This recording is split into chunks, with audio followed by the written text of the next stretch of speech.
नमस्ते dear students, मैं हूं गौरव चोपड़ा और आज हम एक बहुत ही इंटरेस्टिंग टॉपिक पे चर्चा करेंगे। Will try to understand what are the major determinants of a country risk. Countries के रिस्क के बारे में हमें क्यों जानना चाहिए?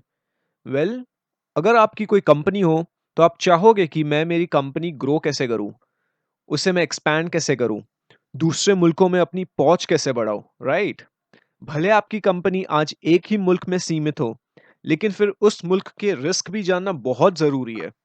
या अगर आप एक इन्वेस्टर हो तो आपके लिए भी ये जानना बहुत आवश्यक है कि आखिर किसी भी मुल्क के मेजर रिस्क क्या हो सकते हैं, ताकि आप एक इन्फॉर्म डिसीजन ले पाए अपने इन्वेस्टमेंट्स को लेके। तो आइए सबसे पहले शुरू करते हैं इकोनॉमिक ग्रोथ साइकिल को लेके। किसी भी कंट्री को जब हम मेजर करते हैं तो हम उसका जीडीपी ग्रोथ देखते हैं। जीडीपी क्या होता है? साल भर में कितने गुड्स एंड सर्विसेज देशवासियों ने मिलकर और वहां की कंपनीज ने मिलकर प्रोड्यूस किए, उस वैल्यू को जीडीपी कहा जाता है। The total values of goods and services which are produced by all the people and firms in a country within a specific time period is GDP, gross domestic product. पर economist usually real GDP देखते हैं। Real GDP मतलब inflation को इस वाले GDP से निकाल देना। इस वाले जीडीपी को नॉमिनल जीडीपी भी कहते हैं। से फॉर एग्जांपल, इन्फ्लेशन रेट किसी भी कंट्री का 4% है and nominal GDP growth rate 6% है, तो रियल जीडीपी 2% होगा। Now to what extent a country can absorb the economic shocks depends upon the position of a country in its economic growth cycle. Now what is economic cycle? Economic cycle basically fluctuations capture करता है किसी भी country का। As you can see in this economic cycle, one complete economic cycle is when it goes through boom and contraction in a sequence. Developing economies जैसे India, China, Brazil, ये सभी usually अपने early stage के expansion में रहते हैं। Developed countries जैसे US, Canada, Australia, ये सभी पीक पे रहते हैं, तो इतनी ज्यादा ग्रोथ रेट नहीं दिखने मिलती है when you compare it to the developing nations. तो जब भी इकोनॉमिक डाउनटर्न आता है तो यूजुअली डेवलपिंग नेशंस को ज्यादा हिट कर जाता है। डेवलपिंग कंट्रीज ज्यादा कॉन्ट्रैक्शन देखती है। On the other hand, developed Nations relatively come contraction देखती है। बेशक डाउनटर्न से अफेक्ट होगी डेवलप्ड कंट्री, पर जनरली ज्यादा इंपैक्ट नहीं होता जब आप डेवलपिंग कंट्री से कंपैरिजन करें तो। जैसे कि 2008 के ग्लोबल फाइनेंशियल क्राइसिस में यूएस 2.8% से डिक्लाइन हुआ था in terms of real GDP, और उसी टाइम मेक्सिको की इकोनॉमी 4.7% से श्रिंक हो गई थी। This was essentially due to the fact that Mexico's economy heavily relied on the exports to its northern neighbour. So real GDP growth of 2020, ये chart basically IMF के world economic outlook के report से है, जो इस साल के अप्रैल में पब्लिश हुई थी। ये चार्ट आपको फोरकास्टेड ग्रोथ रेट बताएगा, real GDP growth rate in 2020। ये अप्रैल के पिछले जो लॉकडाउन थे उसको मद्देनजर रखते हुए ये इंफोग्राफिक बनाया गया है। Well, the situation has gotten worse and we all know that countries are heading towards recession. दोस्तों, अब आते हैं पॉलिटिकल रिस्क पे। किसी भी मुल्क का पॉलिटिकल सिस्टम एक इन्वेस्टर या एक कंपनी के लिए बहुत ज्यादा मायने रखता है। इससे पता चलता है कि हम कितने रिस्क से एक्सपोज्ड है। अगर ज्यादा एक्सपोजर हो तो ज्यादा रिस्क, फिर ज्यादा रिटर्न्स भी मिलना चाहिए उन रिस्क को कॉम्पनसेट करने के लिए। एंड अगर कम एक्सपोजर है तो कम रिस्क एंड इवेंचुअली फिर कम रिटर्न्स मिलेंगे। अब ये रिस्क कौन से होते हैं? अगर कोई सरकार बदल जाती है या नया पॉलिटिकल लीडर आता है तो वो पूरी नीतियां ही बदल सकता है। अब पॉलिटिकल रिस्क के चार मेजर एस्पेक्ट्स रहते हैं। आइए इन्हें एक एक करके समझते हैं। हम यहाँ पे दो तरीके के सरकार के बारे में बात करेंगे, एक अथॉरिटेरियन एंड दूसरी डेमोक्रेटिक। अब अथॉरिटेरियन सरकार तो रेयरली चेंज होती है। एक लीडर रहता है जो पूरे देश को चलाता है। इन कंट्रीज के इलेक्शंस रेयरली होते हैं, और अगर होते भी है तो नाम के होते हैं। लीडर सत्ते में 30-40 साल तो रह ही जाते हैं। तो ऐसे देश में पॉलिसीज का बदलना फ्रीक्वेंट नहीं होता, वो पॉलिसी काफी वक्त तक रहती है। तो एक तरीके से स्टेबिलिटी रहती है। एंड इन्वेस्टर्स को स्टेबिलिटी पसंद है, कंपनीज को स्टेबिलिटी पसंद है, तो ऐसे ही स्टेबल कंट्रीज में क्यों नहीं कोई इन्वेस्ट करेगा। बट इस सिस्टम से एक बहुत बड़ा रिस्क पैदा होता है जिसे डिसकंटिन्यूअस रिस्क कहा जाता है। यानी अगर कल को मानो सरकार बदल गई तो नई सरकार बहुत बड़े चेंजेस लेजिस्लेशन में ला सकती है, कोई भी पॉलिसी बंद की जा सकती है या कोई भी नई पॉलिसी शुरू की जा सकती है। पर अगर डेमोक्रेटिक सिस्टम की बात की जाए तो इतना बड़ा चेंज नहीं आता। क्यों? क्योंकि डेमोक्रेटिक कंट्रीज के सिस्टम में कंटिन्यूस रिस्क पैदा होता है। यानी जब भी कोई नई सरकार आती है तभी एक नया लीडर आता है। नया लीडर एक नई सोच के साथ आता है, नई नीतियों को लेकर आता है, नए रेगुलेशंस को लेकर आता है। इतना ड्रामेटिक चेंज यूजुअली नहीं होता है जैसे एक अथॉरिटेरियन या डिक्टेटरशिप की इकोनॉमी में होता है जब कोई नया डिक्टेटर आता है उन इकोनॉमीज में। पर डेमोक्रेटिक नेशन में हमेशा एक अनसर्टेनिटी रहती है कि सरकार लेजिस्लेशन में आने वाले वक्त में क्या अपडेट करेगी। तो रिसर्च मिक्स्ड रिजल्ट्स बताते हैं। कुछ रिसर्च बताते हैं कि ग्रोथ रेट अथॉरिटेरियन में ज्यादा तेजी से होती है as compare to democratic, and कुछ रिसर्च बताते हैं कि डेमोक्रेटिक नेशंस में ग्रोथ रेट ज्यादा तेजी से होती है when compare to an authoritarian nation. तो इन्वेस्टर्स को कहाँ इन्वेस्ट करना चाहिए? So it depends on the risk appetite of an investor. यानी अगर इन्वेस्टर को स्टेबिलिटी चाहिए अपने रिटर्न्स में और वो तैयार है एक लो probability but high severity risk को बेयर करना, तो बेशक अथॉरिटेरियन में इन्वेस्ट करे। पर अगर कोई इन्वेस्टर ऐसा हो जो मॉडरेट लेवल की अनसर्टेनिटी बेयर कर पाए ऑन अ कंटिन्यूस बेसिस, तो उसे डेमोक्रेटिक नेशंस में इन्वेस्ट करना चाहिए। अब करप्शन के एस्पेक्ट को जानने की कोशिश करते हैं। जब भी कोई कंपनी अपना बिजनेस किसी और मुल्क में लेके जाती है तो उसे कुछ हद तक बेशक करप्शन फेस करना पड़ता ही है। दो corruption is illegal but it could be in the form of bribes, और ब्राइब्स एक implicit tax on income consider की जाती है। वो मुल्क को इनडायरेक्टली तुम अपने प्रॉफिट से पैसा दे रहे हो।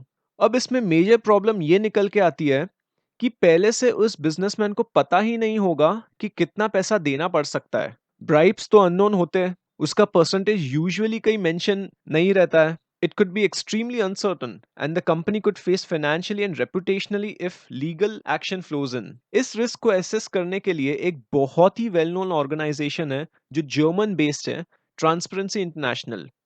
ये लोग बेसिकली सर्विस कंडक्ट करते हैं जिसमें एक्सपर्ट्स का ओपिनियन लिया जाता है, जो एक्सपर्ट्स डिफरेंट डिफरेंट कंट्रीज में बेस्ड है, और इन एक्सपर्ट्स के ओपिनियंस को कंपाइल करके वो एक इंडेक्स रिलीज करते हैं। So lower the index the more corrupt the country is perceived to be, higher the index is the lower the corruption level. तो ये टेबल ट्रांसपेरेंसी इंटरनेशनल के 2019 के रिपोर्ट से लिया गया है। जैसे कि आप इस टेबल में देख सकते हैं, लीस्ट करप्ट कंट्री में आता है Denmark with score of 87, and then New Zealand, Finland, Singapore, Sweden, Switzerland, etc. etc.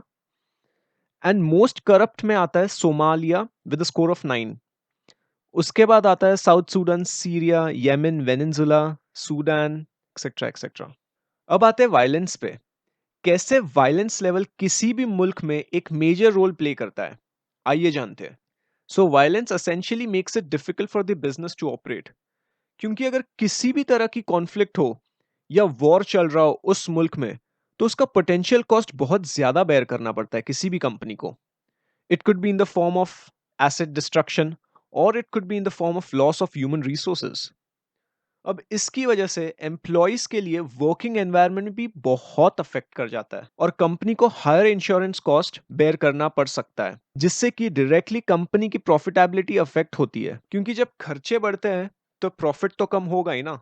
अब हर एक कंट्री में वायलेंस लेवल को मेजर करने के लिए institute for economics and peace नाम की ऑर्गेनाइजेशन है जो ऑस्ट्रेलिया में बेस्ड है। इनके ब्रांचेस तीन कंट्रीज में, यूएस, मेक्सिको एंड नेदरलैंड्स। ये ग्लोबल पीस इंडेक्स मैप है जो उनकी लेटेस्ट रिपोर्ट से लिया गया है। 2019 में पब्लिश की गई थी ये रिपोर्ट। जैसे कि आप देख सकते हैं कि India low range of peace index में आता है and Nordic countries high level of peace index में आती है। Even Canada and Australia for that matter is in the green zone, और रेड जोन में मेजरली अफ्रीकन कंट्रीज दिखाई पड़ते हैं। नेक्स्ट आते हैं risk involve due to nationalisation and expropriation. अब किसी भी कंट्री में अगर कोई कंपनी बेस्ड है एंड से फॉर एग्जांपल वो कंपनी के पास राइट्स है उस मुल्क में ऑयल की ड्रिलिंग करना, तो ऐसे कंपनीज को नेशनलाइजेशन या एक्सप्रोप्रिएशन का रिस्क फेस करना पड़ता है। यानी वो कंट्री की गवर्नमेंट सीधे सीधे उस कंपनी को पैसे देकर कंपनी के सारे एसेट्स खरीद सकती है। ऐसी चीज तब भी होती है जब कोई कंट्री में सीरियस इकोनॉमिक टर्मोइल चल रहा हो। इससे उस कंट्री को लॉन्ग टर्म में बहुत नुकसान भुगतना पड़ सकता है, इन्वेस्टमेंट्स कम आएगी फिर। Now will come to the next form of risk of a country, which is the legal risk. अब किसी भी कंट्री का लीगल सिस्टम का स्ट्रक्चर और उस लीगल सिस्टम की एफिशिएंसी बहुत ज्यादा मायने रखती है। और लीगल सिस्टम सही तरीके से स्ट्रक्चर्ड हो तो लीगल बायसेस भी कम होते हैं उस कंट्री में। और लीगल सिस्टम कितनी तेजी से काम करता है इससे उसकी एफिशिएंसी समझती है। एंड लीगल सिस्टम जितना एफिशिएंट होगा उतना ज्यादा फॉरेन इन्वेस्टमेंट्स अपने देश में लाने में कामयाब होगा। अब लीगल रिस्क को मेजर करने के लिए इंटरनेशनल प्रॉपर्टी इंडेक्स जारी किया जाता है प्रोस्पेक्ट राइट्स अलायंस नाम की ऑर्गेनाइजेशन से। जैसे कि आप देख सकते हैं, फिनलैंड, ऑस्ट्रेलिया, न्यूजीलैंड, नॉर्वे की लीगल सिस्टम्स बाकी मुल्कों के कंपैरिजन में काफी बेटर है। अब देखते हैं इकोनॉमिक रिस्क क्या होते हैं। कोई भी कंट्री को मेजर करने के लिए सिर्फ जीडीपी, रियल जीडीपी या जीडीपी पर कैपिटा देखने से इकोनॉमिक रिस्क कैप्चर नहीं होते। हमें यह भी समझना पड़ेगा कि वो कंट्री की इकोनॉमिक एक्टिविटी कितनी डाइवर्सिफाइड है and level of competitive advantage वो कंट्री में कितना है। यानी कुछ कॉन्सेंट्रेटेड इकोनॉमीज जिनकी इकोनॉमिक एक्टिविटी बस कुछ ही इंडस्ट्रीज या कुछ ही कमोडिटीज पे फोकस रहती है और उनका रेवेन्यू कोई एक स्पेसिफिक रिसोर्स की डिमांड पे बहुत ज्यादा निर्भर करता है, तो उसमें बहुत ज्यादा रिस्क रहता है। क्योंकि जब उस कमोडिटी या रिसोर्स की प्राइस कम होती है या इकोनॉमी में रिसेशन आता है या कोई भी इकोनॉमिक डाउनटर्न आता है तो ये कंट्रीज बहुत ज्यादा अफेक्ट कर जाती है when you compare it with the countries who are much more diversified. बहुत सारी African and Latin American countries ये कैटेगरी में फॉल करती है। South Sudan, Venezuela, large economies में डाइवर्सिफिकेशन ज्यादा रहता है तो इकोनॉमिक शॉक्स सहने की क्षमता ज्यादा होती है। कॉम्पिटिटिव एडवांटेज का मतलब होता है कि कोई भी प्रोडक्ट या सर्विस में एक्सपर्टीज ले आना एंड फिर उसे एक्सपोर्ट करना। The best example of countries developing competitive advantage are Asian tigers, Hong Kong, Singapore, South Korea, and Taiwan. जैसे Hong Kong and Singapore are the world leading international financial centers, and South Korea and Taiwan are world leaders in manufacturing and international technology. एक और चीज जो diversification को लेकर निकलती है वो है कि शॉर्ट टर्म ग्रोथ को सैक्रिफाइस करने पे सस्टेनेबल लॉन्ग टर्म ग्रोथ हासिल हो सकती है। इसका बहुत अच्छा एग्जांपल है Saudi Arabia, because Saudi Arabia has an ambitious plan to restructure the kingdom's oil dependent economy by privatizing state assets and diversifying its focus. The extent to which a country is dependent on a particular commodity is assessed by United National Conference on Trade and Development, which is based in Switzerland. ये organisation की state of commodity dependence की report हमें इस commodity dependence के बारे में बताती है। अब जैसे कि आप देख सकते हैं कि African and Latin American countries बहुत ज्यादा ससेप्टेबल है कमोडिटी प्राइसेस के फ्लक्चुएशंस को लेके। India falls under the range of 40 to 60। आज के लिए बस इतना ही रखते हैं। Here are the useful resources for you from PT family. Make use of these. उम्मीद करता हूँ आपको ये सेशन बहुत पसंद आया होगा। नमस्ते, जय हिंद।